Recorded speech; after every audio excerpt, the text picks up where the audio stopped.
welcome to the fourth annual Northeast Multimodal Transit Summit. My name is Arleen Cohen, and I am the Executive Director of the Center for Latino Progress here in Hartford. I want to thank you all for joining us for what is going to be a stimulating discussion on our transportation future. I want to thank and welcome all the officials who are going to take part in the conversation, including Congressman John Larson, Mayor Luke Bronin, Los Angeles Department of Transportation Seleta Reynolds, and Federal Transport Administrator Nuria Fernandez. The delegation of our legislative assembly, including Senator Christine Cohen, Senator Will Haskell, and Representative Christine Palm. Agencies officials, including Commissioner Katie Dykes and Deputy Commissioner Garrett Eucalido. I want to thank all of the advocates and activists who are going to share their unique experience and expertise. I want to thank the steering committee for guiding us through the framing of the summit. I also want to thank our sponsors, the Energy Foundation, Super Pedestrian, and Travelers. And thanks to all the organizations that help us in many ways to make this summit possible. I hope that this is going to be our last virtual summit. And by next year, we will be able to enjoy another summit in person. Before introducing the content of our summit, I would like to talk to you a little bit about our organization, the Center for Latino Progress. The Center for Latino Progress was founded in 1978, and ever since we have been serving the greater Hartford community. We offer a whole range of services, including professional development for adults, youth training programs, as well as language and immigration services.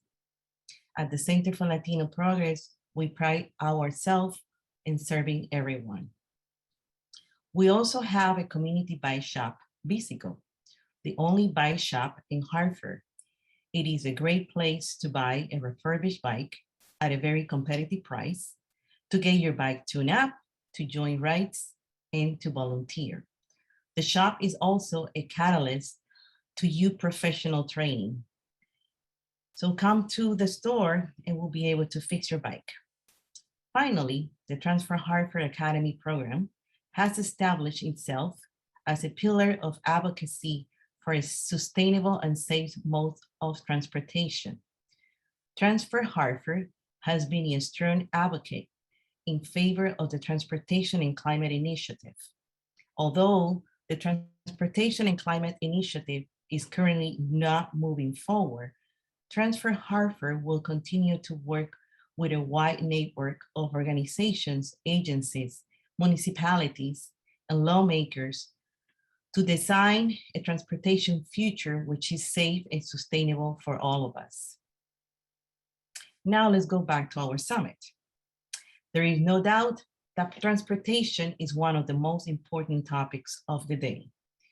Just last week, on Monday, President Biden signed a $1 trillion infrastructure bill. The investment coming from the government, from the federal government, are expected to be transformative for our state. We are here to remind everyone that we need a transportation system which is reliable, environmentally sustainable, equitable, accessible, and safe. Reliable in order for us to go to work, to get education, and to go and get groceries. Environmentally sustainable as we need to move away from air polluting modes of transportation. Equitable as it must serve all members of our community. Accessible as everyone should be able to use it regardless of one's levels of mobility. Safe as we should be able to use our streets and roads without fearing of getting hurt. The theme of this year's summit is moving forward, greener, safer, and together. Moving forward as following the pandemic, we need to design our transportation future in a positive and optimistic way. Greener as we need to address now our air pollution and climate crisis. Safer for all of us, or for all users.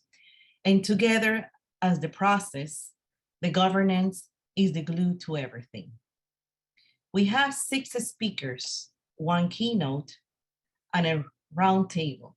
We have 4 parallel tracks based on the theme of our summit. You should have received all the links to join the tracks, but we will be sharing them again in the chat. The summit is being streamed on the Connecticut Parliamentary Channel, CT.N, and by our partner, the Connecticut News Junkie. Everything is recorded, so you should be able to come back to the content of the session at a later stage. The audience can question in the chat or ask the questions in the chat, which is going to be moderated by Thomas Regan Lefebvre. He is our Transfer Hartford advisor. And now we would like to introduce some remarks by Federal Transfer Administrator Nuria Fernandez. Hello, I really appreciate the opportunity to speak to you as part of the Northeast Multimodal and Transit Summit. First, the big news. This month on November 15th, President Biden signed the $1.2 trillion bipartisan infrastructure law. This is a great win for all Americans, and it's going to go far towards restoring and expanding our nation's transit systems. Getting it over the finish line represents a remarkable achievement that the Biden administration delivered with bipartisan support from Congress. This legislation is going to change the way Americans view transit in our country. It includes $108 billion for public transportation over 5 years. The additional funding will expand transit systems to improve access and mobility, modernize for better service and reliability, and reduce emissions so we can minimize the impacts of climate change. At last, we will invest in the kind of expansion that will transform communities, advance equity, and give everyone who wants to ride transit the opportunity to do so. And we'll have the resources to address the climate crises with clean, zero-emission vehicles. There are still many parts of our country where transit services do not exist or where critical reinvestment is needed. And now, with the opportunity to invest billions of dollars into transit, it is my hope that each of you in your own city, town, or agency in Connecticut and throughout the Northeast will take a moment to consider what your future could look like. We look to you to create and support transit projects and get people to jobs, to school, and to new opportunities, allowing communities to thrive. And we need you to assess your region's needs and forge the partnerships that will be key to meeting the future and truly addressing those needs. We expect our state and local partners to help us tackle climate change and prioritize equity so no one is left behind. Everyone should have a right to safe, clean, reliable transportation. The federal government is here to support you along the way. Most states will see a 30% increase or more just in formula funding. And as we start to administer the new funding under the bipartisan infrastructure law, most programs at U.S. Department of Transportation are turning the administration's commitment to equity into practice. In addition to FTA's Capital Investment Grant Program, which provides competitive grants for capital projects, our transit-oriented development planning grants support comprehensive planning efforts that help connect communities and improve access to transit and affordable housing. Grants through that program support President Biden's call to combat climate change, advance environmental justice, and promote benefits for underserved communities, whether in Hartford, Bridgeport, or Waterbury. The future is bright, and this is going to take a lot of work from all of us. My staff and I will provide more details about our new programs and initiatives in the days and weeks ahead.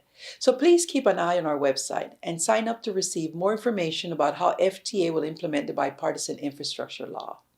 Thank you for the opportunity to speak with you today, and enjoy the rest of your summit.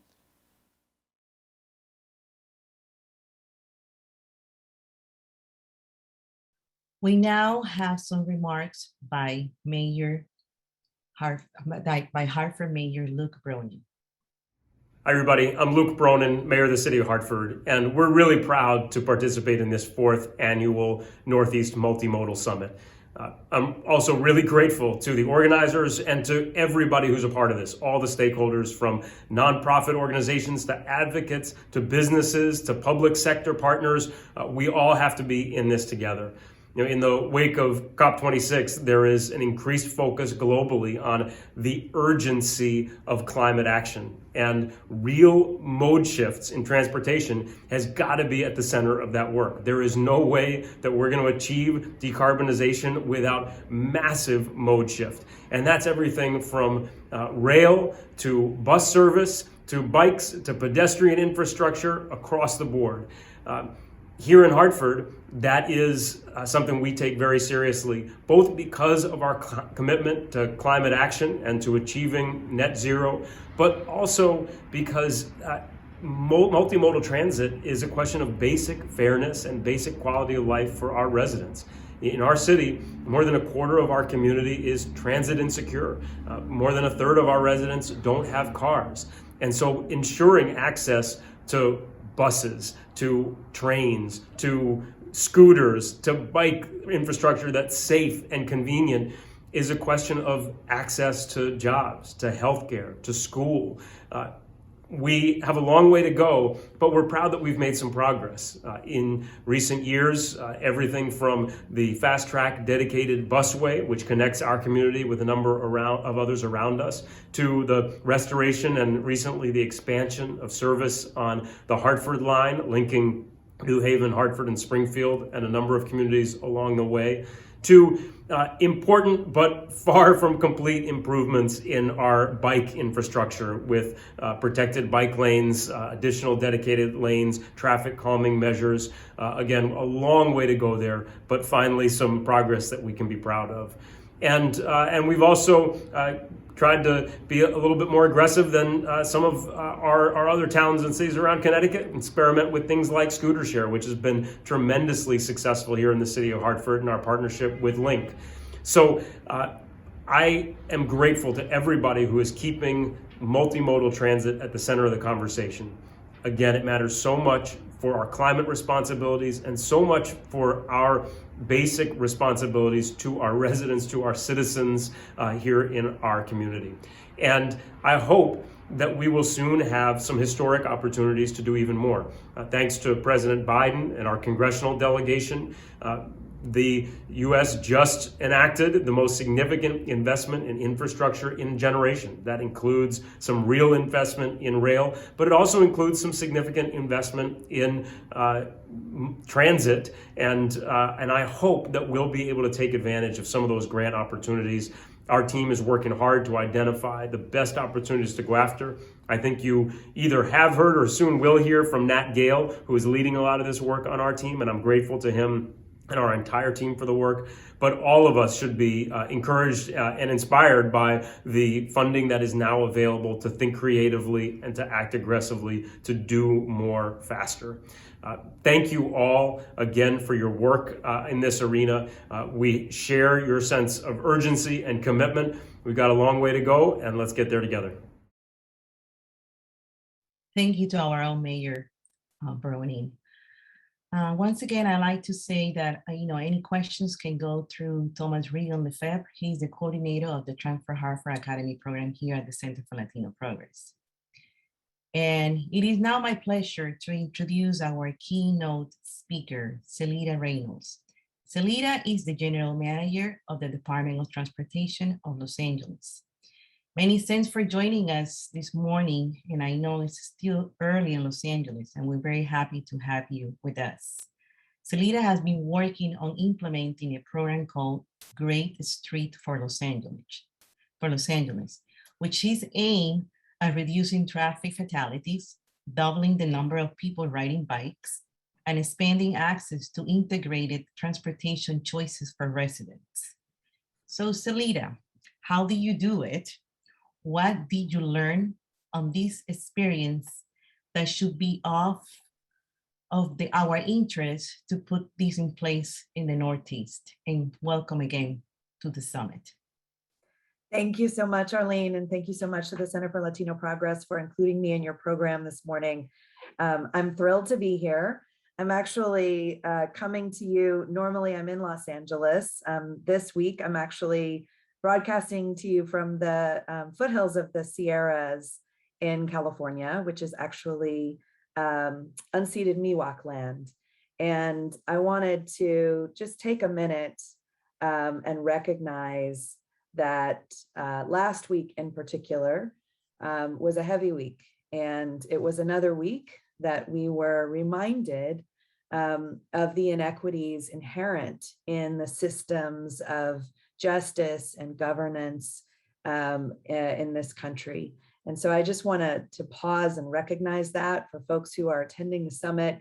Hearing the Rittenhouse verdict last week was tough for a lot of us. And as we're headed into this week, I also want to recognize that family gatherings can also bring a lot of stress and anxiety, in particular this year, when a lot of us may not be able to be with family members that we want to see, or we may be feeling that pit of dread in our stomach at the inevitable conversations that arise at some of these family gatherings. So I just like to take a minute and recognize it is okay to bring your whole self into this conversation, into your work, and into this week. And I also just want to say, for my friends who may have visual impairments, I am a middle-aged white lady with wavy hair.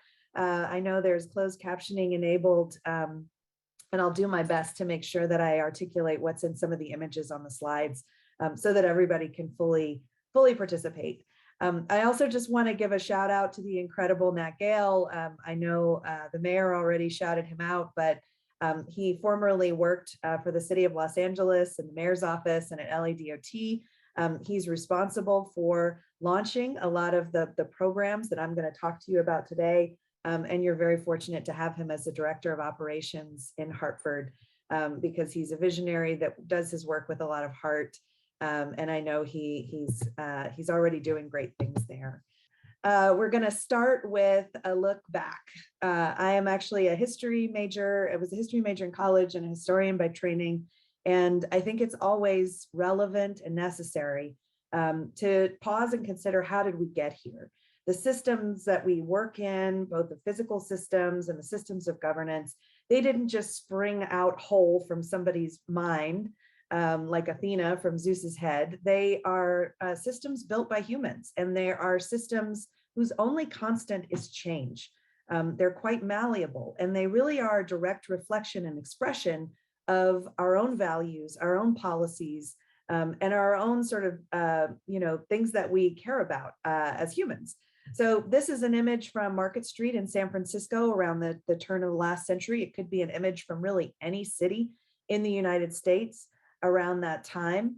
And what you see here is, it looks rather chaotic, but some other things to notice that may not be immediately evident are that this street moved at about the speed of streetcars, and streetcars moved at about 8 miles an hour. And you can see that, the primary concern of many of the public works departments at that time was how to keep the streets free from manure, because you still had horses and horse-drawn carriages that were still sort of the primary way of moving goods and delivering things. You can also see that during this period, people walking were able to step off the curb anywhere they liked. There weren't crosswalks, there weren't jaywalking rules, there weren't traffic lights. And at the same time, you can see that the disruptive technology of that age, which originally was called a horseless carriage, but we now call cars, were just starting to emerge onto the streets. And unfortunately, Los Angeles has the dubious distinction of being the first city in the country to pass jaywalking rules. And the reason why we passed those jaywalking rules are that the upper class, which was primarily the folks who had access to vehicles at the time, because they were very expensive luxury purchases, didn't like being impeded by pesky pedestrians that were stepping off the corner into the right of way. And so jaywalking laws were born and enforced, and they had the effect of creating a street system, which from, way back in its very DNA, treated humans as guests and machines as really the main sort of users of the roadway. Fast forward a few decades later, And you can see that this is a picture of Los Angeles from the 1960s. This is looking towards downtown. That pointy building in the background is Los Angeles City Hall. It was the tallest building at the time. This is also the era which we dismantled our last streetcars in the city of LA. And you can see here the Eisenhower administration's freeway building boom, which followed on, which was sort of an extension of and naturally followed the New Deal. So, you know, in that image beforehand, you know, you're seeing sort of the America of the 1910s and the 1920s. You're seeing sort of the run up and the buildup of wealth to the tremendous crash of the Great Depression and the decades that followed, the country trying to put itself back together economically. And one of the ways that that happened under the New Deal was creating sort of these hegemonies, creating connections and collaborations between organized labor and farm labor, and to rebuild the country and to really invest primarily in public works and infrastructure. And so the Eisenhower's administration's vision of building out this international, you know, system of highways that was going to connect the country and also propel us into sort of world domination by allowing and enabling, you know, goods movement and all kinds of other things, was really part of a whole arc that is worth reflecting on, particularly as we now consider, you know, that everybody gets a Green New Deal, right? Everybody has a Green New Deal. It's like Oprah handing out Toyotas, like everybody gets a Green New Deal.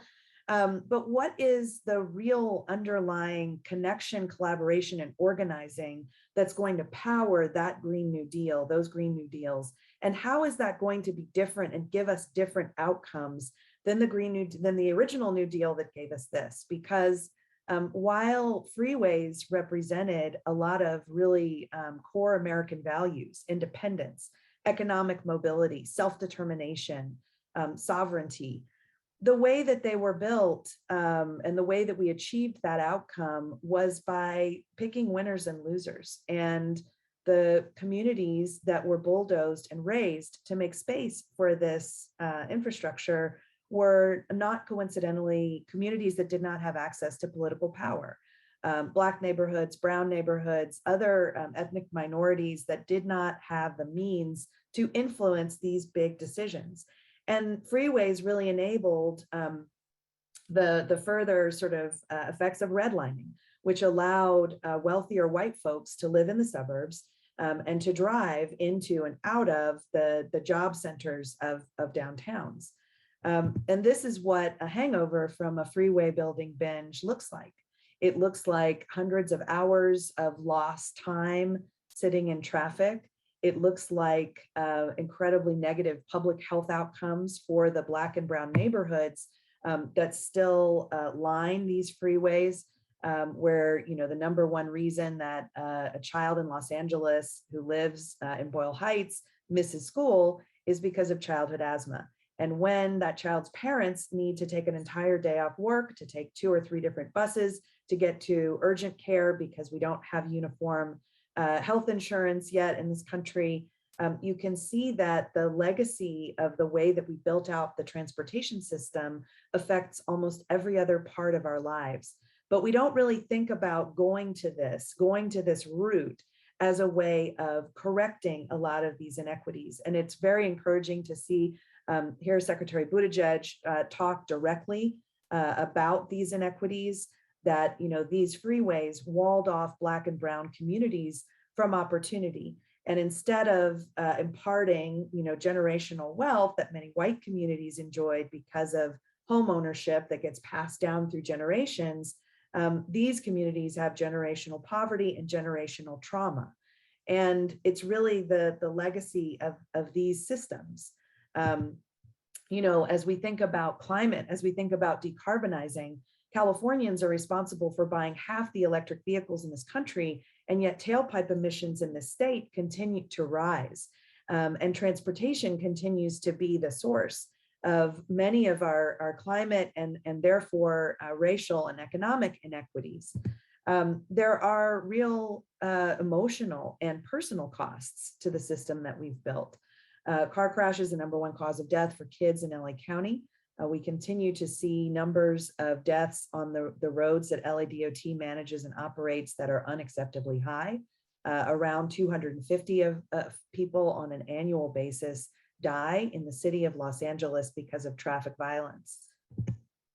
There's an economic toll. If you don't own a car, you do not have economic mobility in this country. And car ownership and car access actually affect everything about your life, including not just the things that are obvious, like whether or not you can actually get to a job to begin with and the number of jobs available to you, but whether or not you can get there reliably every day. Are you able to count on our transit system to allow you to show up on time to your job, which then allows you to be put in line for promotion and for moving up in what you're able to accomplish? And then does our transit system really allow you to go out and achieve additional educational certifications, which you might need to continue to move on in your career? It even affects things like rates of recidivism. If you don't have access to a car when you get out of prison, you are much more likely to end up back there. So, transportation does end up bearing the burden of policy failures in other sectors, but it also offers a tremendous sort of arena for us to begin to figure out and think deeply about what are the levers available to us to change some of these outcomes. LADOT just completed a gender equity study on the transportation needs of women and girls in Los Angeles called Changing Lanes. It's one of the first of its kind, certainly in the United States. And our findings were surprising. One of them was that there is a gender gap when it comes to driver's license attainment. And in particular, that gap is exacerbated when there are other things at play. There's an intersectionality to these gender gaps that we see. So in Watts, which is a low-income Black neighborhood in Los Angeles, these gaps are much wider than they are in Sawtelle, which is a middle-income, whiter neighborhood on the west side of Los Angeles. But I want you to pause and think about how often we rely on identity, verified government identity, to access services, transportation, even to be able to these days validate or verify your vaccination status. And then I want you to think about whose job it is to close this gap. Who's going to recognize this and say, this is part of my agency's to-do list. This is something that we need to accomplish. I would argue that, yes, it's the Department of Transportation's job, but it requires much more broad-based and thoughtful collaborations and partnerships with organizations that we've never worked with before. Because I don't see the state agencies responsible for licensing stepping up and saying, yes, we have a social justice agenda, and part of that agenda is making sure that our agency makes it as easy as possible for everybody who qualifies to get access to driver's licenses, which are really the gatekeeper of a lot of things in American life.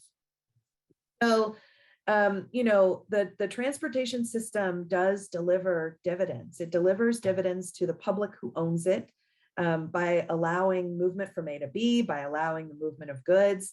There's tremendous wealth being built right now by technology companies that are backed by private venture capital, using the public right of way to generate wealth for themselves and their shareholders. But we don't have a business license for the street. We don't necessarily exact a portion of that dividend to return to the folks more collectively. And so what that means is that if you don't have access to credit, if you are unbanked, if you cannot buy a car, then the transportation system is not delivering equitable dividends to you. And in fact, it's delivering a tax to you. Women have to take much longer than men to execute even routine errands because of how poorly our transportation system serves them. Low-income folks who are transit reliant have to spend much, much longer to get to where they're going. They pay a time tax. So why did that happen, and how do we get here? It's because for many decades, these were the ways that we measured the performance of our streets. and mobility for cars mainly and for drivers, and then safety.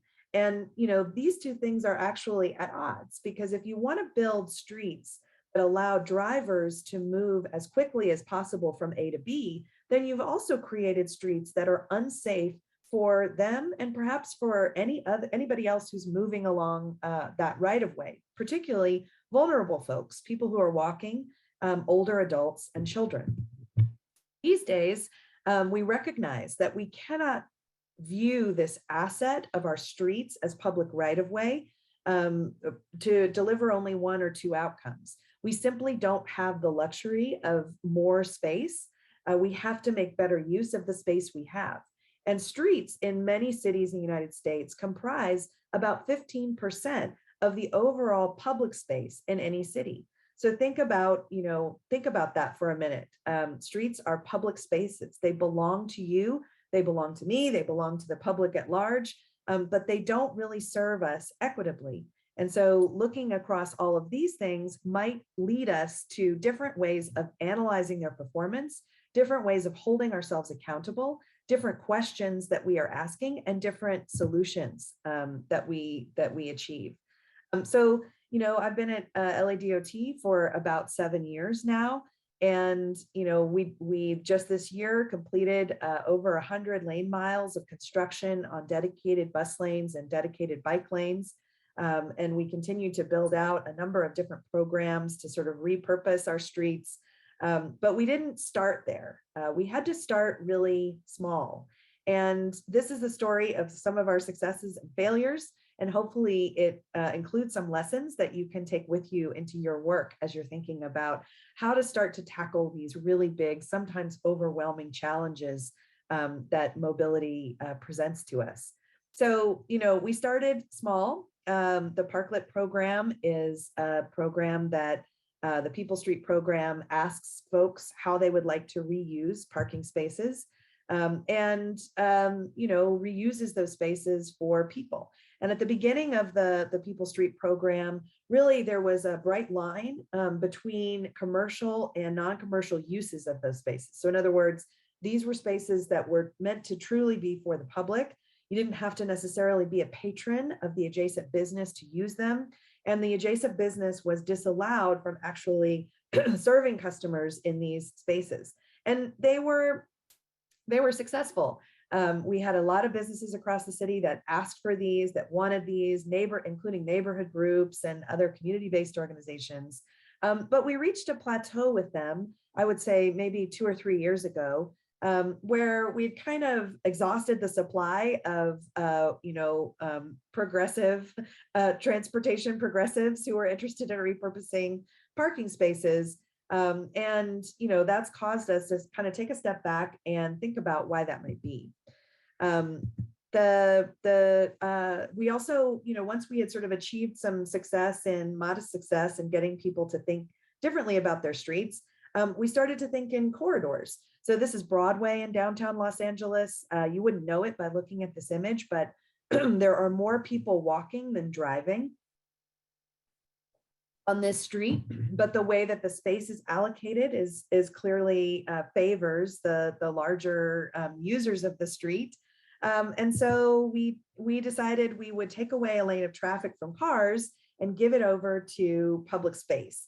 And this was not an easy decision. It was not without an incredible amount of controversy.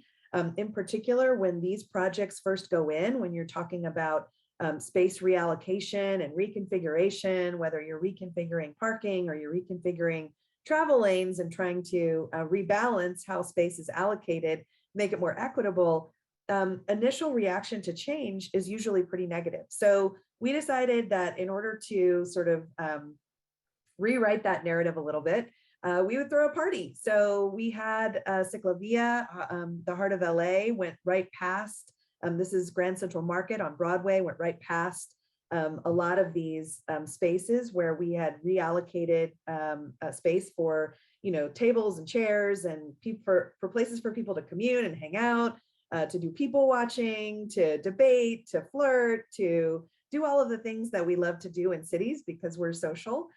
by nature. And the beautiful thing about Ciclovia is that it invites the entire city of Los Angeles to come together and see their city from behind the handlebars, and also to see neighborhoods that they might not otherwise visit.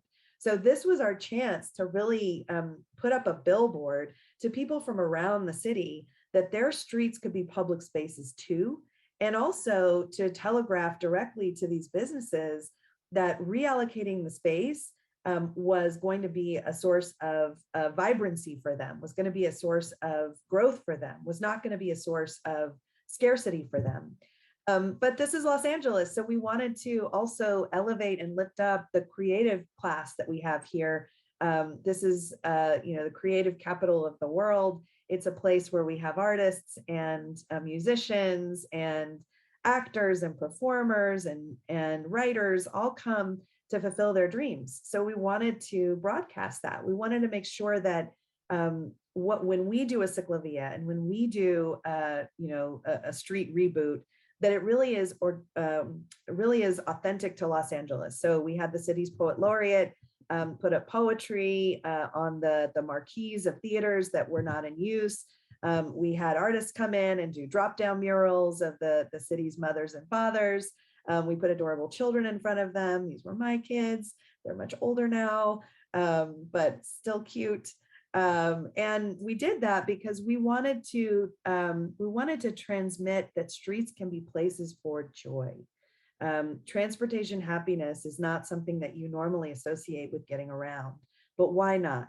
Why can't we put forward a provocation that mobility and transportation can be a source of joy and can be a seed of community cohesion and social happiness?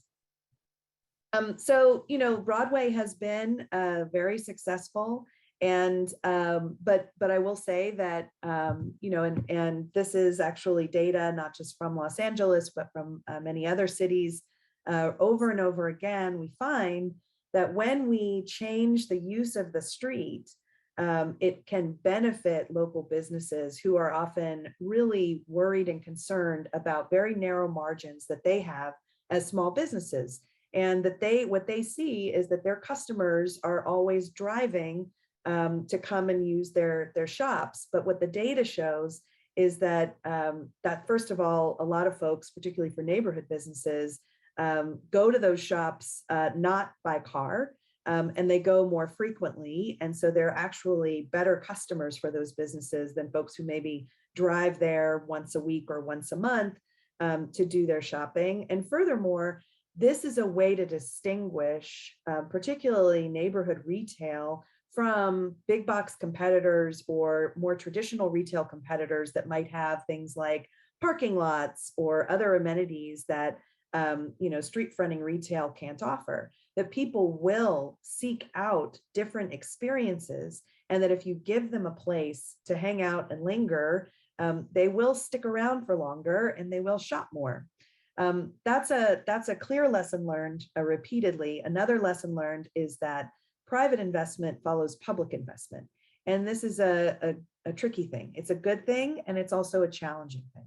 So while it is economic development is something that a lot of places are really seeking to build consciously, we're also seeking consciously not to be a catalyst for displacement, and to make sure that people whose family histories and legacies and entire lives are rooted in place don't lose that because we have made an investment in the way that their street operates. So again, mobility and transportation and the way we design our streets, it's an incredibly powerful tool, and it's not an incredibly expensive tool. I mean, what you're looking at are planters, bollards, paint, and some signal retiming. We're not talking about big time concrete infrastructure projects, although those follow as well. But just this act sends a message. It can send a message to longtime residents that they no longer belong there, that the street is not for them anymore. It can also send a message to private companies and private investment that this is a place where they should begin to send their dollars. And those things are sometimes at odds, and we have to be really thoughtful about how we go about that. So one of the ways to be thoughtful about it is to lift up and empower the existing communities and neighborhoods in the planning and design of their streets. This is Cesar Chavez and Boyle Heights. Boyle Heights is home to one of the largest cemeteries in Los Angeles, which is one of the only places that you could be buried in that city if you were not white for a long time. It is a home, sort of an ancestral home for the Jewish community in Los Angeles, for the Chinese community in Los Angeles, and now the Latino community in Los Angeles. It's a neighborhood that, even though it is surrounded by 5 different freeways, has been a really important place for many generations of folks who are disenfranchised. So when we look at a street like this, and you can see that the infrastructure is in need of attention, you can also see that it's a wide street, a fast street. It's got these long sloping corners where cars can turn at really high rates of speed. It's also got lots of folks who are walking, who use transit as their way of getting around. Lots of folks who bike in this community because that's their primary transportation mode. So when we wanted to sort of revisit Cesar Chavez and Boyle Heights, we wanted to do it in partnership and really in a good followership of the communities that are there now. So when we make space for people, we wanted to make sure that we enlivened that space with things that were culturally relevant and authentic to that neighborhood. So we did that. And we also went in and did the kind of infrastructure changes that we wanted to make sure that it's clear that the car is the guest here and not the person on foot. And that people behind the wheel need to take care because their actions can mean the difference between life and death for folks in their communities. We also went down to South LA. This is Florence and Crenshaw. This is one of the top 10 intersections in the city that perennially has really high numbers of people on foot getting injured and killed in traffic crashes. And we worked with a group called Street Beats, which was a coalition of community-based organizations and advocates to allow them to redesign the street. And this was definitely a sort of early experimentation on our part. Instead of government coming in with a grant that we'd already gotten for a project we'd already basically designed, and that's the old DAD model, design, announce, defend. We instead said, here is a pot of money that is available for community and neighborhood organizations to use as they see fit, to redesign the streets as they would like. And when we got, I think over 90 applications from around the city for this program, we set up the criteria to make sure that communities, low-income communities and communities of color had a higher priority in line. We also happened to get way more applications from those neighborhoods around Los Angeles. And the Great Streets Studio, under the leadership of Mayor Garcetti and Nat Gale's leadership, had put in a lot of hard work, laying the groundwork, forming relationships with organizations that had long come to distrust government. We're the ones that put the freeways through these neighborhoods.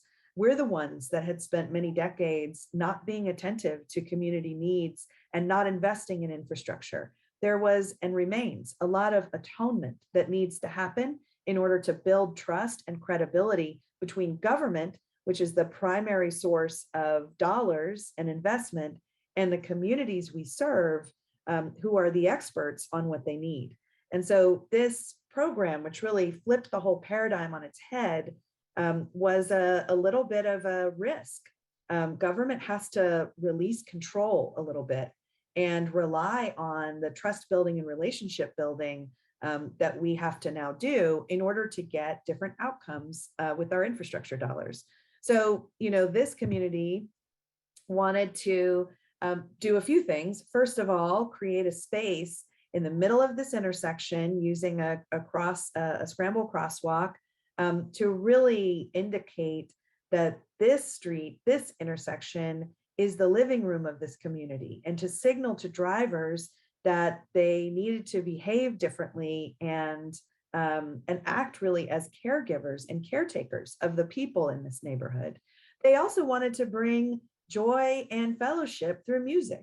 So they repainted the crosswalks to look like piano keys. They created opportunities at every corner to make music. This is a machine hooked up to the power that powers our traffic signals that allows people to make beats. There was a bench on another corner that allowed people to make melodies and beats together. There was a pianist, there was a DJ. You can see here the Festival of Masks parading through the intersection to really announce the homecoming of this community to the street that belongs to them. We took these ideas and began to sort of propagate them throughout the city. This is Hollywood and Highland. This is one of the most iconic locations that we have in the city of Los Angeles. It's where we roll out the red carpet to the world. The Walk of Fame is here. People get off the plane at LAX. They go to the wizarding world of Harry Potter. They come to the Walk of Fame. They go to Disney and they go home. It was also an intersection where somebody on foot was getting injured and killed by a driver an average of once a month. And so we took this idea that we could do big things like scramble crosswalks in big intersections that move lots of traffic. And we installed this. Again, this is paint and signal timing. And since we put this in November of, I think, 2015 or 2016 or so, we've had one severe crash. So there are now literally dozens of people who are walking around alive and well, thanks to this sort of smaller intervention that really paid big dividends. This is the Back to South LA. This is the Vision Theater in Lamert Plaza, where, again, we had a pot of money and we asked the community, why don't you tell us what you want us to do with this money instead of us coming in and telling you what we think should be done. And what they told us is, we don't have enough access to open space. And we'd like to take this street and close it to cars on a permanent basis. And we'd like to install and embed West African art into the actual design of the project. So again, lifting up art and artists and culture as really the way to make sure that these projects are not just functional, but they're actually beautiful, because for things to last, people really need to love them. And for people to love them, they need to be beautiful. So they cannot just be, pure function, and they need to be elevated by the design and the vibrancy and joy of the communities in which they sit. And that's very possible. And it does not have to be expensive, and it does not have to be exhaustive, but it absolutely requires different kinds of partnerships and different kinds of conversations, and elevating and empowering, truly empowering different folks in leadership across the board. So we took that same idea and we took it to the San Fernando Valley. We took it to North Hollywood. This is the OG, the original plaza in Silver Lake. And all of these things, they build on each other. What we started with was a simple idea of making one parking space into a space for people. And as we sort of moved along, we grew and we grew and we grew. And we did it in a way that was really authentic to LA. And so, we had gotten a lot of success around these other programs, and we decided to try to continue to grow out these ideas of using streets as public spaces. One of the biggest challenges in Los Angeles is a huge city. There are really giant regional recreational hubs like Griffith Park and Union Canyon, but there isn't really a very strong network of distributed parks, green spaces, places for play. And one of the things we know from hearing from parents over and over again is that transportation is usually the number one or the number two reason why they don't let their children go and play in the park, during the year and over the summer. And part of that is about traffic safety, just not feeling comfortable having their kids cross the street. But part of that is related to other kinds of safety that, walking, a simple walk down the street is a walk through contested territory in some neighborhoods in Los Angeles, or in some neighborhoods of Los Angeles, there are other forms of state violence. And the fear of that state violence has policed Black and brown people out of public spaces. So we wanted to see if we could use the streets to change that narrative a little bit. So, we looked around and we looked at, this is a map of Los Angeles, and, maybe there's not as many parks as we would like, but look at all the streets that we have available to repurpose.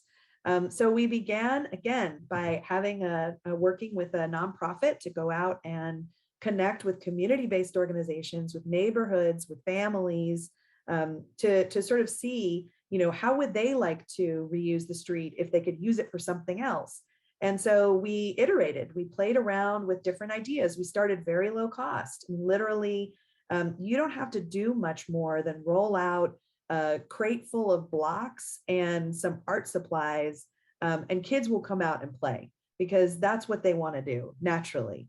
But the beautiful thing about this was that when we created benches and shade and places for people to sit, it wasn't just kids who wanted to come out and use the street. It was their elders. It was other folks in the neighborhood that might not have kids. It was really one of the surprising things was just how simple it was to create space for community cohesion. So this is our box of play for our Play Streets program. At this point now, we're 3 or 4 years into it. And we've iterated to the point where we've got a kit of parts that is, number one, really lightweight and modular, easy for kids to sort of snap together and use in different ways and use to build things. But two, it has spaces for us to sink umbrellas that will create shade. Shade is a huge equity issue in Los Angeles. There are a lot of neighborhoods that suffer really high temperatures in summer because of the lack of shade trees. Those neighborhoods are mostly Black and brown and low income neighborhoods. So this idea is really simple, but really powerful. We've had over 100,000 Angelenos now get access to come out and play who normally don't have access to open space.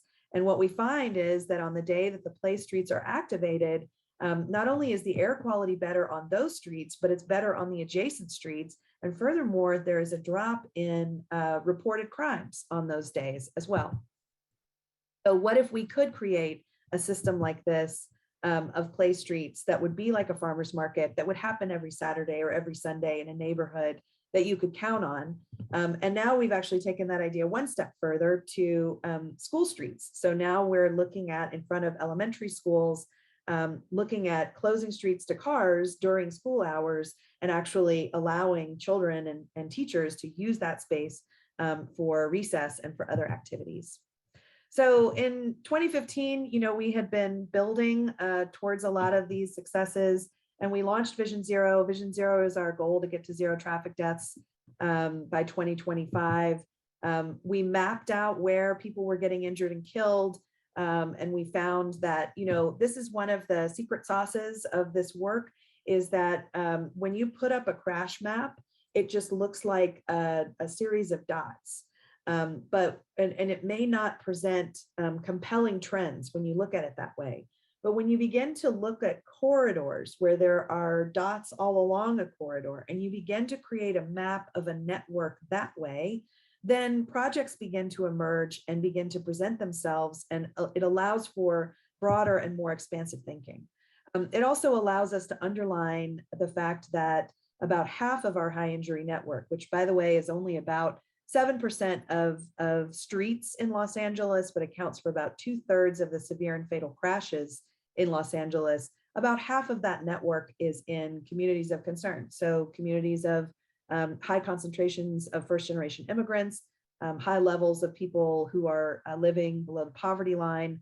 And that is not a coincidence. There is an intersectionality to all of these issues in transportation that is really plain when you map it out and you look it right in the face. So we got to work. We began to take all of the things that we had learned about some of those earlier temporary projects and began to test out more elaborate ideas for permanent projects.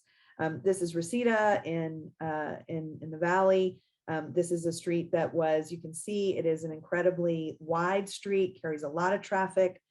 It also serves a college here and has a lot of people biking and walking and taking transit. And this is where we put in the city's first parking protected bike lane. And we removed about 200 parking spaces in order to do that. So it only happened because we had been working with the community and working with the local elected officials and working with the businesses to sort of, for them to allow us to take this kind of a risk and to change the way that their street operates. So we had gotten some success there, and we decided, we were feeling ourselves a little bit, decided to take it over to the west side. This is Venice. This is a former red car right of way. It's also a state highway. We marched up to Sacramento. We had the state relinquish this street to us so that we could redesign it. There was a multi-year public outreach process. We even did a temporary build out of the project itself. You can see here, people are enjoying it. They're out in they're out there sitting around. This is the council member who's taking a ride with his son. That was a really great, we thought we had a lot of great momentum. So we put in the project, which also required us to take away one lane of traffic in each direction. You can see this street was wide enough that we actually had still 5 lanes left, even after we took away 2 lanes. The project is really beautiful. It's a parking protected bike lane. It's really well used. We've seen more women using this since we put it in. We thought it was great, but that's when the backlash started. And I just want to let you know that any community that goes forward with some of these more counterintuitive ideas for street space will have a moment like this. We'll have a moment of tremendous pushback and tremendous controversy.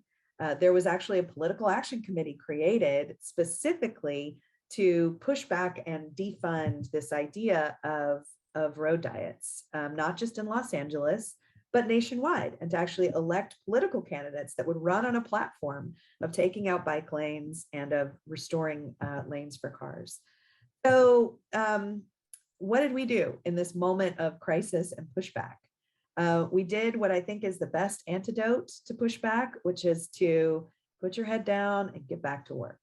And what getting back to work meant in LA was starting over and sort of going back to the things that have really worked for us from the beginning. Los Angeles is home to the largest international walk to school day in the country. And this is a moment when we can really raise the visibility of students who already rely on walking and biking to get to class every day, when we can tell the story about changes to the road being about making sure that students can arrive ready to learn and that parents can feel confident that their kids are going to come home safe every night. We worked with artists. This is on Adams Boulevard, and or Avalon Boulevard, these pennants represent the number of people injured and killed at each of these locations, and the stencils on the street tell that story. We worked with luchadores in MacArthur Park to, again, raise the visibility of the reason for these improvements being about safety. This is about art and artists having the power to startle people out of a narrative that they may be fixed in, and to using the power of humor and joy to get them to maybe get unstuck from really stuck positions. We worked with kids over in historic Filipino town to do the 101 Slow Jams Suavecito project, to, using their language and their art, try and send a message to drivers that this is really a place where people walking, and particularly kids walking, need to be the focus. And then we started building the projects that had been so successful for us. This again is around in the MacArthur Park neighborhood, where we put in more crisscross scramble crosswalks. We did 3 of these in a row. This is on our high injury network. And then we got back to building corridor projects too. We continued to put in protected bike lanes. We continued to evaluate and analyze their performance. We continue to tell the story about lives saved and about the fact that most of these projects, after people adjust to their construction and installation, don't result in additional travel time for people driving. This is Spring Street and Main Street in downtown, where we actually put in two-way cycle tracks that are used by all kinds of different folks on all kinds of different wheels. And this is Figueroa Street. This is the MyFig project. It's a 4-mile long, $40 million project where we started using real concrete and steel to put in projects and make them feel more permanent, and where we began to incorporate dedicated transit lanes alongside our dedicated bike lanes. We began to put in things like floating transit islands, which you can see here, in order to make the street feel and function more efficiently, yes, but also to get people to think a little differently about how they might get around. We continue to build out our network of dedicated bus lanes. And during the pandemic, we've been able to come back and revisit this idea of streets as public spaces to support businesses and being mindful of their potential for displacement and gentrification. So the Alfresco program has gone in and we put in about 2,000 different installations across the city. Some of those are on sidewalks for businesses to use. Some of those are in parking lots. Some of those are along whole street blocks. Some of those are just parking spaces. And in that program, we reserved 40% of its funding specifically for BIPOC businesses and parts of the city that had been disproportionately impacted by job loss. So, these streets can be a lifeline for local businesses. They can be a place where the community can still come together, even in times when it feels unsafe to do so indoors. And this program has been so successful and so popular that we have an overwhelming desire to make it permanent, and that we've been able to grow out a grant program to continue our work. So this is a lot of just a sort of a summary of what we've accomplished during the pandemic, including our Slow Streets program, which is sort of a traffic calming program where we make it easier for people to walk and bike and install other measures to slow down drivers. But we want to keep coming back to this idea of universal basic mobility. And it really has three component parts. One is traditional infrastructure, which I've talked a lot about. That's not easy. It is difficult to sort of achieve. It requires sort of sustained attention and focus and progress. One of those components is digital infrastructure. And one of those components is community infrastructure, which is about workforce development. It's about community outreach. And it's about using the power of transportation investment to really atone for and maybe heal or push back on, reduce the harms that transportation has visited on a lot of these neighborhoods. And this is what it kind of looks like when it all comes together. This is Blue LA, our EV car sharing program that we launched through a grant from the California Air Resources Board. This is a public-private partnership, and it's specifically about improving auto access in low-income communities of color where that isn't widespread. And so it requires us to work closely with those communities and actually elevate community-based organizations to do the outreach and articulate what the use cases are for these programs, and really make sure that the price point is affordable. The members of this program are about between 50 and 60% of them are low or very low income. So this program is really about intentionally trying to take a more expansive view of public transit and what public transit really means, what it is, who it serves, and how it can close the gap of economic opportunity without requiring people to make the very difficult choice between paying their rent and buying a car, which is a real choice for a lot of Angelenos, and many Angelenos buy cars that they cannot afford because it is their only way to access opportunity. That includes things like bike share as well. So we're converting our bike share fleet to e-bikes and continue to view bike share as an extension of public transit to keep the fares comparable, to offer transfers from the transit system to the bike share system, and to make sure that the bike share stations are spread broadly across Los Angeles. Scooters are great. We're a big fan of micromobility in Los Angeles and have one of the largest programs in the country, millions of rides. It's fantastic.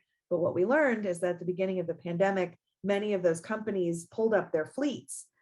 So having a publicly funded and publicly invested system is actually a really important part of any kind of micromobility program, because you can ensure sustainability and consistency of service. You have more control over fares, you have more control over geographic availability, and you can make sure that communities that might not otherwise access it have access. This is just a sort of a summary of a lot of what we continue to do around decarbonization, and around even things like converting our compressed natural gas transit fleet over to electric, as part of universal basic mobility, and making sure that our fleet can lead the way for reducing the pollutants that come from cars and trucks. So that's it. This is a picture of a Ciclavia legend on her longboard with her umbrella in South LA. We're getting ready to have Ciclavia on this route again in just a couple of weeks. And I want to congratulate Hartford on your work on open streets. It's really exciting to see it proliferate. And I hope that you'll get a lot of amazing grandmas on skateboards, and fewer people who are getting injured and killed, because that's really the goal. Thank you.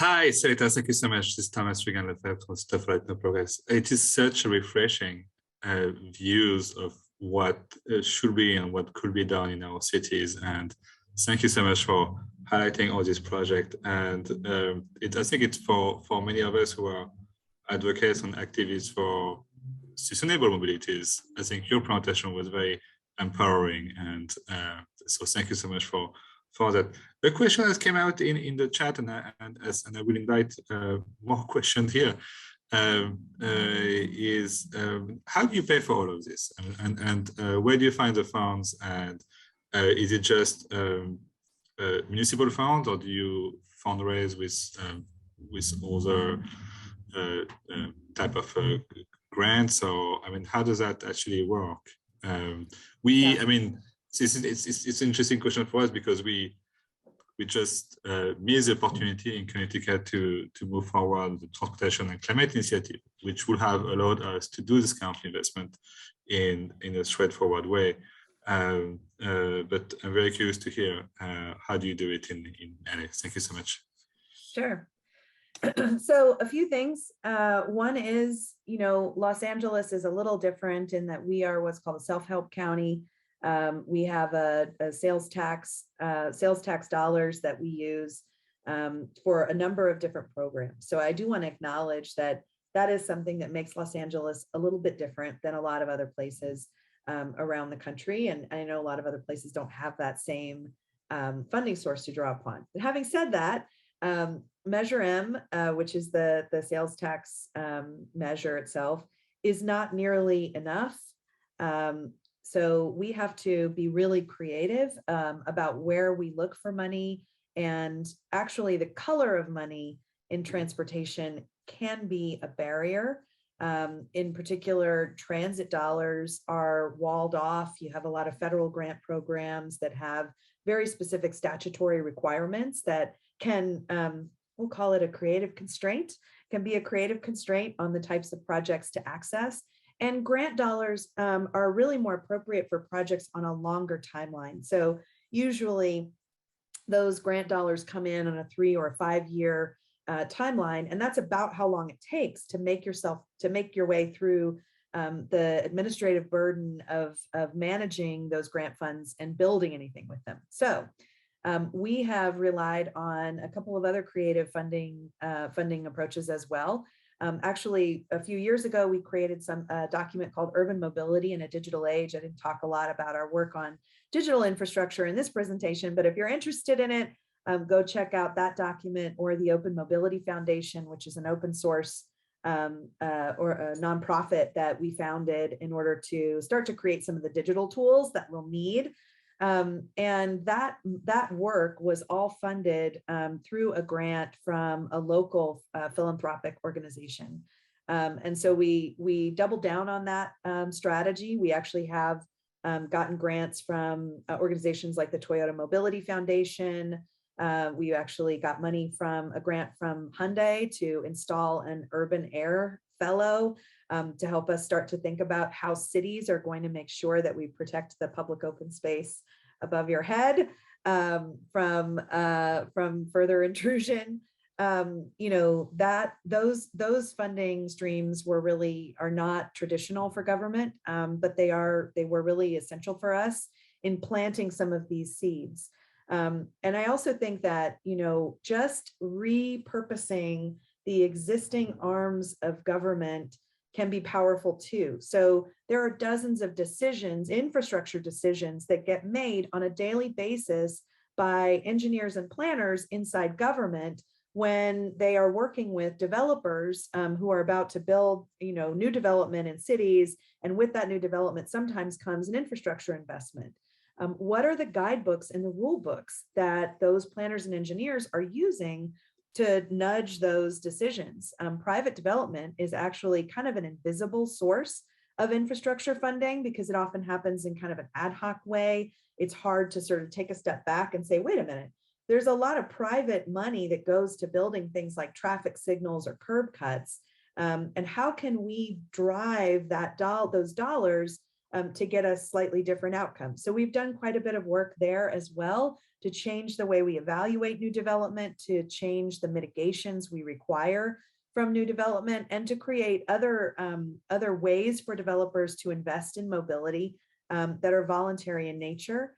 And then the other funding source, which is a small but growing funding source, is funding from the regulatory fees that we exact from those private businesses that want to operate on the public right of way to really sort of grow their businesses. So, micromobility companies pay a per trip fee in the city of Los Angeles to deploy their fleet. That fee is less or non-existent if they are deployed in low income neighborhoods. It's higher, and it gets higher and higher if they are deployed in the wealthier parts of town that are more trip rich, like Hollywood and the West Side. So we really do have to kind of stitch together a little bit of a ratty quilt of outside funding sources. And I would say, it's really about looking anywhere and everywhere, including historical sources of funding that you may not have really acknowledged as transportation dollars that you could. So that's kind of the way that we get it done. And then, of course, for Ciclavia, we have an incredible partner who does their own fundraising on top of some grant money that we're able to deploy to offset the cost of city services. But actually, Los Angeles Police Department, that provides a lot of services for Ciclavia, doesn't charge Ciclavia for those services. So there's a kind of a broad array of creativity at play. But the last thing I'll say is that this infrastructure bill is a huge opportunity for all of us, not just the traditional programs, but the fact that the Secretary of Transportation will have $26 billion at his disposal on an annual basis for the next 5 years in order to create new programs. And it's incumbent upon all of us to collectively organize to influence the creation of those programs so that we do see something like a National Vision Zero pot of money, that we do see something like, a national pot of money that is about climate action or universal basic mobility for transportation. Just this last winter, the infra grants came out. Infra is traditionally a source of funding that state DOTs rely heavily on for things like freeway widening, because it is supposed to be a pot of money that goes towards goods movement. But what I had heard from the administration is that they had added climate and equity to their scoring criteria for infra this year for the first time. And so I thought, well, if they want a climate and equity project, I'm going to give it to them. And they can say that they don't want to fund it or it doesn't meet their criteria, but I'm at least going to give them something that's different from what they're accustomed to seeing. So what we gave them was a project that aimed to reduce the harm of goods movement on the communities that live adjacent to the 110 freeway in Los Angeles and the 10 freeway in Los Angeles by focusing the investment on the surface streets in the community to make them safer, to make them greener, and to bring forward a focus on workforce development and community investment. So we didn't get everything we asked for in that grant, but we were successful in getting some of the infrastructure funded. So I would also say, look at existing programs, pay attention to how they're changing under the administration. And if they're saying they want climate and equity projects, then give them climate and equity projects, because we ought to hold them accountable to their word for what they want to fund. Thank you so much again. I mean, this is such inspiring what you're saying to us, and I think everybody feels the same way as I do here. There's a question from Jay and from others, but I guess what you're trying to do is not just changing the infrastructure, but it's also changing the culture and how we do things. And I suspect that it's not just, and you talk about the backlash and the PR campaign you did afterward, which was really, really wonderful. But also internally with the DOT, I guess with your administration, there are probably some traditions or way of doing things that need to be rethought and so on. And with what you bring, and there's a question here about how do Angelinos actually interact with the planners from the municipal office? How does that actually work? And in terms of do they get specific support for? It takes a lot to be part of a conversation, and do they get compensated? Do you have some special board on top of the various outreach that you do and so on? So did you create something new as a structure here? Yeah, it's a good question. And I think there's a lot that we still have to do around community, just broadly community outreach in general.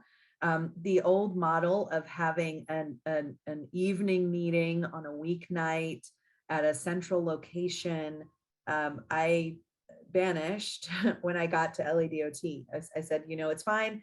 Other organizations may still do those kinds of meetings, or political offices may still want to host them, but we're not going to do that anymore, because that model really favors people who have the leisure time to be able to show up on a weeknight for 2 hours and not worry about childcare and not worry about making sure that everybody's fed and not worrying about, working second shift and all of those things.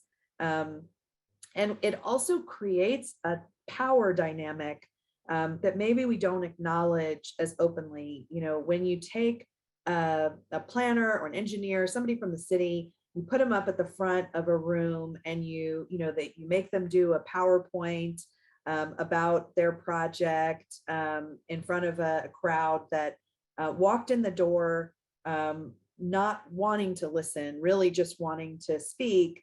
And they're all just sitting in their chairs waiting until the end of that presentation. And then they want their chance with the microphone. And there's an elected there to sort of hear from the community.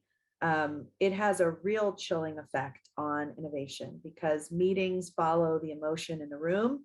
And if the emotion in the room, if even one or two people arrive really angry and they have a microphone, that emotion is contagious. And the people who walked in, who really did want to learn and who really were sort of on the fence, they leave having taken on some of that anger about the project. So, first and foremost, we have to really reboot our formats for public meetings. We do mostly open houses if we do them at all. But we really try to install ourselves and embed ourselves in other existing community events and put out a table or be there for people to interact with us and to get information about what's going on in their neighborhoods. And then we also are moving more and more to a model where we are compensating advisory boards, and we're making sure that the folks on those advisory boards are there to represent constituencies who are not always able to attend themselves. And then that work, we've created a racial equity community advisory board. And we also have done we're about to launch a community advisory board for a study we're doing on the role of armed enforcement in traffic stops in Los Angeles. And so that's a model that we've begun to sort of use. Our gender equity study was based on, we did it through a community-based research lens, not just looking at quantitative data. And we were able to compensate people for the emotional labor required to show up and talk to government about why their systems don't work for you. So we've moved sort of in that direction a little bit. And then we continue to try, and when we have the budget and when we host a community event, we really look for opportunities for it to be a community event. So transportation is there, and we're interested in getting feedback, but we're also bringing, immigrant services. We're also bringing people who might be able to help folks apply for housing vouchers. We're bringing folks who know about the Angelino card, which is a debit card that we're able to distribute to folks who need it. Big Leap, our universal basic income program, right? We're trying to really make sure that we're creating a real return on investment of people's time. If we're asking people to come and we're hosting them, then we should behave as generous hosts. We should have childcare. We should have food. We should have a lot of other things that people need at our events, which requires not necessarily dollars, but partnership.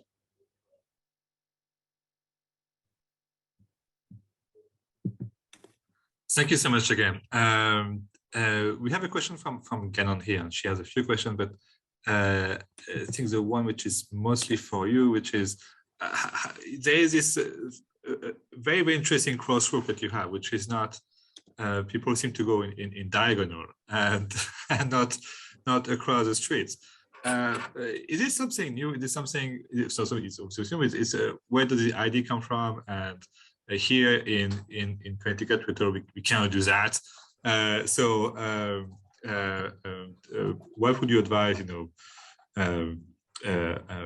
activists like us on how to convince our local DOT and municipalities to change their mind on this front?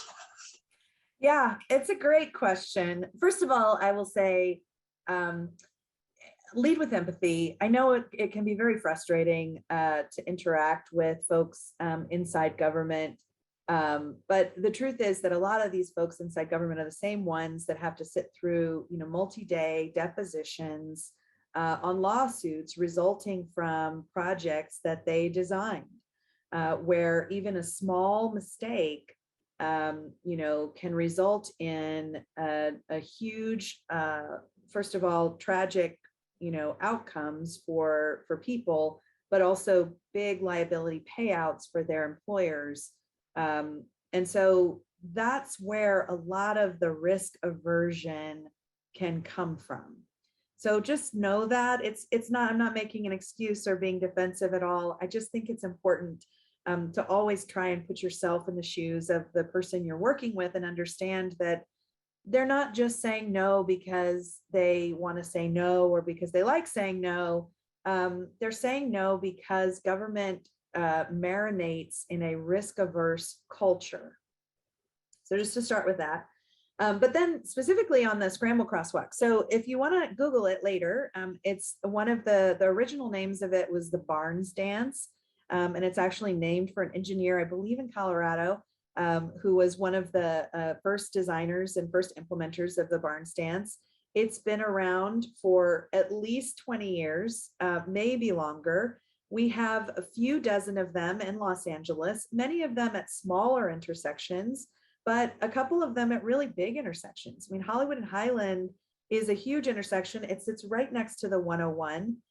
We've got, the Pantages Theater, we've got the Hollywood Bowl, we've got, tons of big time destinations that are right around it. It moves thousands and thousands of cars every day.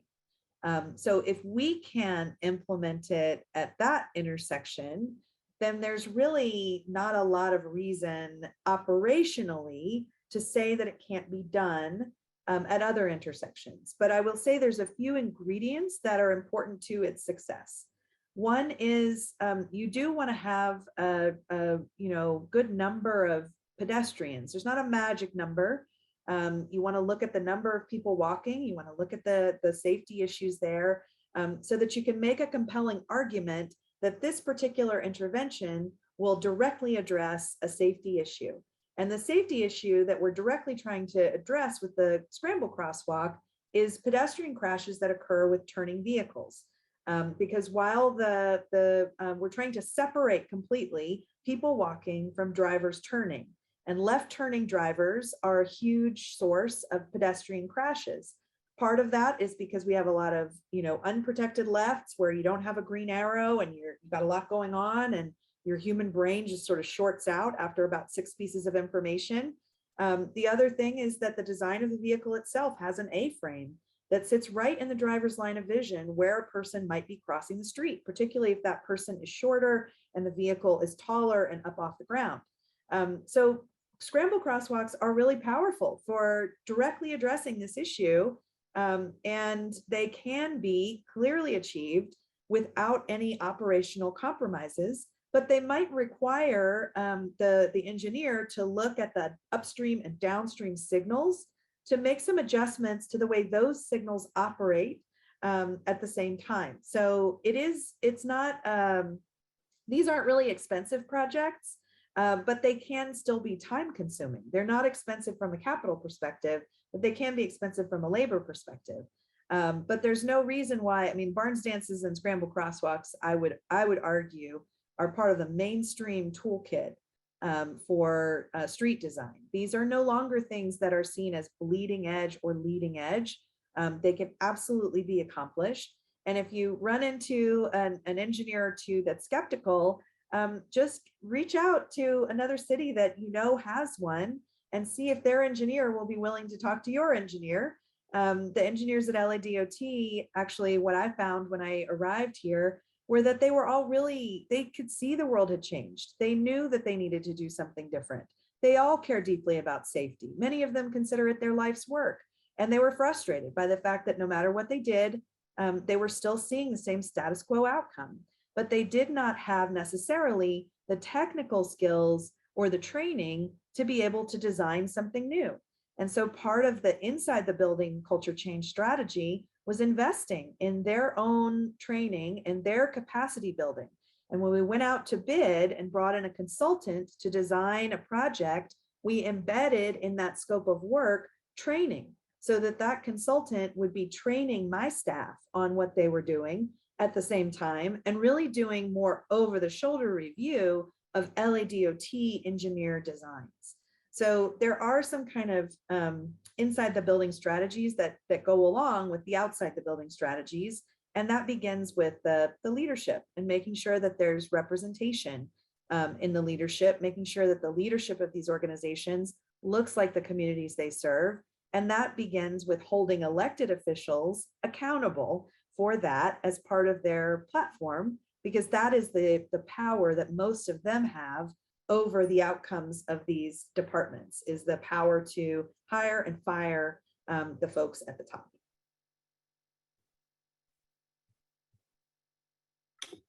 Thank you so much again. This is again very enlightening, and I have plenty of a good comment in the in the chat about how inspiring you are.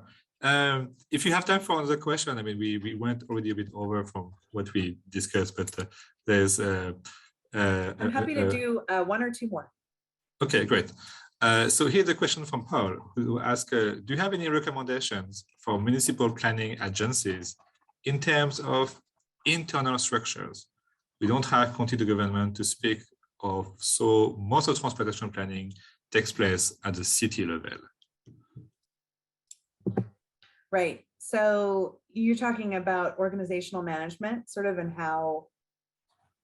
I think it's what Paul was asking, yes. How to set up the actual org chart. Yeah. One of the things that I noticed at LADOT is that when I got here is that there were very few actual transportation planners, number one. Number two, there wasn't a career path for transportation planners at LADOT. So for planners to move up, They needed to leave the department and go over to the Department of City Planning, which is where all of the planners were, and there wasn't a ton of transportation planning happening at Department of City Planning. So they certainly have a team, but most of their work was more focused on housing, community plans, general plan, long range planning. And then, nobody was sort of filling in that gap for kind of the short range planning. Like, it's fine to have a 20-year plan that has a nice bike network or a nice pedestrian map in it. But where does the responsibility lie for actually implementing that and figuring out what project goes first, second, third, fourth, et cetera? So one of the things that, and not just where there weren't that many planners, but they were very siloed. So planners were sort of just in this one part of the department. There were maybe a couple of them who did community outreach, but there wasn't really, the planning practice at LADOT consisted mostly of development review. And there were fantastic people doing that work, but we were really missing that. So that's been, culture change inside agencies takes time. Organizational management, for organizational change to stick, it also takes time. These are folks who are the professional layer of government. They outlast many political cycles. They are also the ones that you will always have to work with as advocates. And so it's really important not to make things personal ever to the individual, because it's highly unlikely that you're going to get a new individual. Starting there, I think a couple of the things that were really useful were, number one, I switched out a lot of engineering positions for planning positions so that we had more of them, created a career path for planners, and then created many more teams that were mixed teams, and teams where planners were actually in leadership roles. So when we created the Vision Zero team at LADOT, it has a planner at its helm, and she oversees the work of both engineers, planners, management analysts, and other sort of other folks who support the Vision Zero work that the city, that LADOT does. And so, I didn't necessarily make a ton of changes to the top line org chart, because I actually think there's a lot of different ways you can organize a department, and getting caught up in where the boxes all are and who sits in all those boxes can obscure some of the underlying cultural changes that need to happen. So I would say, org chart changes and reorgs can be great, but to make sure that they are more than just branding exercises, you have to really diagnose the underlying problems that are keeping things from happening in an organization. So I don't have any magic bullets for reorgs, but I will say that really spending a lot of time talking to both the planners and the engineers at LADOT was necessary for me to sort of correctly diagnose why we didn't have a more robust planning happening at LADOT. Thank you so much again. There's, when we see it in the chat, is that we have advocates who are in favor of EVs, we have advocates who are EV skeptic, and we have those like Arleen in the chat who always remind, well, we need to think about people who are in the street but who are on wheelchairs and so on. So so as you brought all the constituents together in the various meeting and so on. So what lesson did you get from the pandemic and moving forward and so on? Do you think you're going to continue doing hybrid meetings and what effect the pandemic had on transit users and patterns and so what are the lessons for you here? Yeah, did you say there are people in the chat that are EVs? Did you say? Yeah, like which are pro EVs, and we have also some who are not EV skeptics and say, well, I think originally it had a number of different parts. It was like, hey, we've got all these, some people are really putting all their eggs in the EV basket, and then other folks are saying that that's not right, and we got to focus over here. And then the pandemic occurred, and it really created this very disruptive, extremely disruptive moment in which we were all sort of seeing, images from other cities rapidly repurposing streets for biking and walking. We're also seeing some mixed messaging about transit ridership and sort of what does it all mean and where should we go from here. And I will say, just on EVs for a moment, electrification is something that is absolutely going to be incredibly challenging, expensive, and require big lift from everybody across the board. Utility companies to provide the necessary power for the grid for recharging, auto manufacturers to continue to move away from building and selling really large gas-powered cars, from consumers really, making the leap over to purchasing EVs, even though they might be a little bit more expensive. But none of that is particularly controversial, right? It's hard, but it's not necessarily politically risky to say that we want to electrify the fleet of vehicles on the road. And we absolutely must. We 100% must electrify the vehicles on the road. But think back to that image that I showed you about, the sort of hangover from a freeway building binge and what it looks like. And imagine that all of those cars are electrified. Maybe the air is a little bit cleaner, but all of the other negative externalities are still at play. There are still tremendous inequities. There are still real safety issues. There are still lost productivity and an inefficient use of space. If I were to lift up the roofs of all of those cars on that freeway, what you would see is that we have an efficiency problem, right? There's lots of room in every single car that's just not used. And so we have to build this huge infrastructure to accommodate really inefficient use of space. We have to drive less. That is a necessary component of any climate strategy. Biking, walking, transit, a more expansive view of what public transit means. These are all an absolute centerpiece of any climate agenda.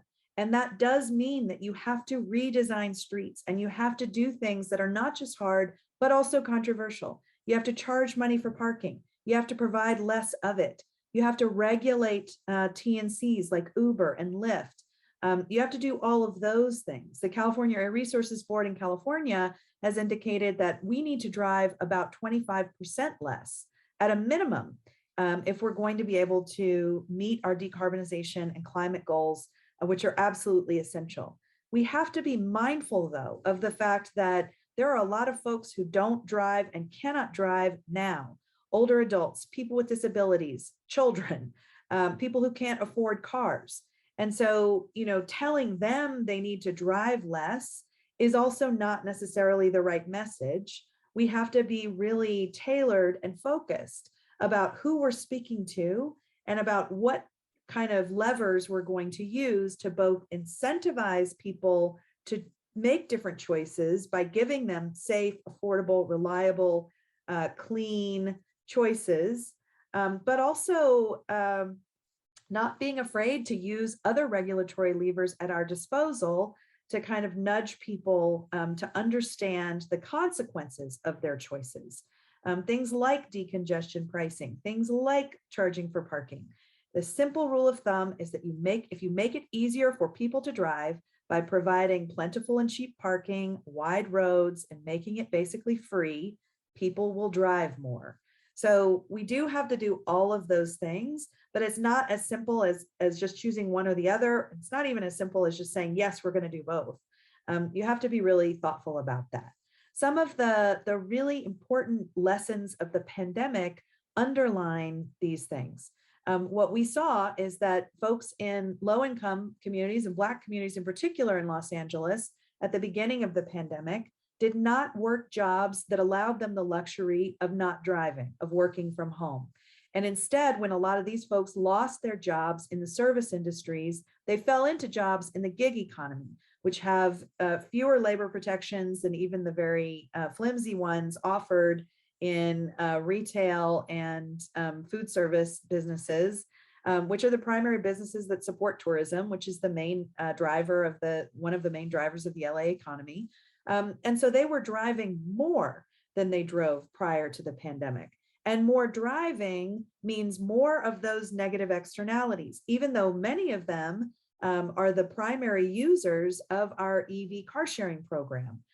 They are young men between the ages of 20 and 30, young men of color using the EV car sharing program to actually drive for some of these other tech platforms. And I'm including both Amazon, Uber, Lyft, Caviar, Postmates, et cetera, in that categorization. We also saw that while we had a drop in transit ridership in many of our lines, the lines that served low-income communities that actually were serving the frontline workers did not lose their ridership as much. The Pico Union line, which runs through a part of LA that carries a lot of folks who are in healthcare workers, who work in grocery stores and other places that we all relied on during the pandemic, still needed to take transit. And we made a lot of changes based on that. We didn't charge for transit. We made it free. We provided masks on our buses. We actually increased the frequency and the headways of those buses. And we took notes because many of those buses were operating at much more reliable travel times when traffic was not there. And so we've gone back and made changes to the streets and the way the signals work in order to hold some of those improvements, specifically to serve those transit riders that were so essential to the entire city during that time. We learned that government, in particular transit systems that relied on fare box recovery to fund their operations, really suffered. San Francisco's system, London's system, New York's system. These were systems that were held up in the transit industry for a long time because they do get so much of their operating dollars from user fees, from transit fare fees. But during the pandemic, these were the systems that suffered the most. To me, it calls the question about how we fund transit and whether or not we ought to continue to rely so heavily on user fees. We also busted a myth around whether or not government can do big things fast. During the pandemic, because we had much more access to big streams of federal dollars that were not as siloed and not as restricted, and we were able to suspend some of our rules, our normal rules, we were able to do a lot of things really quickly that we otherwise would not have been able to do. We were able to repurpose, redesign, and redeliver our transit service at scale to directly address the needs of the community. We were able to do it for free. We were able to fund our open streets programs, our slow streets programs, our alfresco programs, and we were able to do a lot of other things that we would not have been able to do nearly as quickly for largely because of money. And sort of rules that uphold the status quo as we would have prior to the pandemic. So I would say it's now really necessary for us to take all of those lessons under advisement and to think about how we can redeploy federal dollars to sort of sustain some of the outcomes of the pandemic that have been positive, and to furthermore stop funding things that we know don't work. So we really must stop funding interstate widenings. We need to stop funding roadway widenings, and we need to take those dollars and invest them in strengthening the sort of local street networks, the community infrastructure, the digital infrastructure, and the physical infrastructure that can truly deliver a better quality of life, more dignity, and more sovereignty for everyone in our community, and not take a scarcity mindset that delivering those benefits to some somehow takes benefits away from another, but to take an abundance mindset that when we invest in communities that have suffered many decades of disinvestments, all boats rise. Seleta, thank you so much. Really, I think it will be one that we're going to keep and watch again many times this recording. So we want to thank you for all your expertise, your enthusiasm, for bringing sunny views of what we can actually do in our streets and the kind of creativity that you managed to empower so many to do. We are going to Have a wish you great day. Enjoy the rest of your event, and thanks for having me. I think we need a big round of virtual applause to Seleta and to wish you a good rest of the day. Bye-bye. Good evening, everyone. My name is Fernandez. I got involved in sustainable transportation and environmental justice as a Transport Rifle Ambassador. Now I'm currently a sophomore at the Connecticut State University studying criminology and sociology to become a lawyer. I want to thank you all for attending to our summit. I am so glad that you were able to join us today in this stimulating discussion. Please let's stay in touch. You can sign up for a newsletter, you can attend to our events, and even sponsor or work for us if interested. We hope to see you around.